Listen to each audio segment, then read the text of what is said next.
LeBron James laban kay Giannis Antetokounmpo. Unang paghaharap ng LA Lakers at Milwaukee Bucks ngayong season. Ito ang labanan ng mga superstar ng NBA. Tara na at pag-usapan natin ang kanilang mga previews, matchup at posibleng mangyari kapag nagkaharap na sila. LA Lakers. Sa ngayon nga ay nasa pangalawang pwesto na sila sa West team standing na may 11-4 win-loss record. Galing sa talo ang Lakers laban sa Warriors 115-113 at 7-0 naman ang record nila pagdating sa road game. At mukhang mas maganda pa nga ang laro ng Lakers sa road game dahil 4-4 ang record nila sa home court.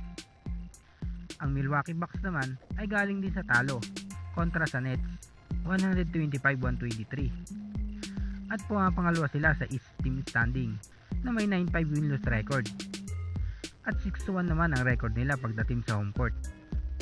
Para naman sa matchup ng dalawang team, LA Lakers 100 points per game kontra sa 120 points ng Milwaukee Bucks. Sa field goals, 49% sa Lakers at 48% sa Bucks. Sa 3 points naman, 39% sa Lakers at 40% sa Bucks. Sa free throws, 79% ang Lakers at 73% lang ang Bucks. Sa rebounds naman, 48.6 ang Lakers at 47.6 naman ang Bucks. Sa blocks, 6.5 ang Lakers at 4.8 lang ang Bucks. Sa assist naman, 25.5 ang Lakers at 25.9 naman ang Bucks. Sa steals, medyo malaki ang lamang ng Bucks na may 9.1 steal per game kumpara sa 6.9 ng Lakers. Kung titingnan natin ang numbers ng bawat category, ay sa points lang talaga malaki ang lamang ng Bucks at ang iba naman ay halos pabor sa Lakers. Para naman sa matchup ng key player, LeBron James at Anthony Davis, masasabi nating maganda ang tandem nila dahil sa kanila, top contender pa rin ang Lakers. LeBron James nag-average ng 23.7 points per game, 7.5 assists at 7.9 rebounds per game. Anthony Davis nag-average ng 29 points at 9 rebounds per game. Si Alex Caruso naman ang nangunguna sa 3 points na may 55.6% at pangatlo ang Lakers ngayon sa shooting na may 39%.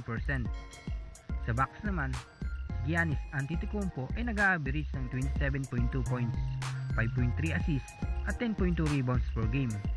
At pang-anim si Giannis sa NBA scoring ngayong season. Ang kanya namang kabady na si Chris Middleton ay nag-average ng 22 points, 6 rebounds at 5.6 assists per game. Mataas ang stats nila kumpara kina AD at LeBron James. Masasabi nating mas mataas ang tsansa ng Bucks na manalo at may home court advantage pa sila. At syempre, mas umaangat naman ang level ng laro ng Lakers kapag nasa road game sila. At kung titingnan natin ang bawat player ng team, mas angat talaga ang Lakers.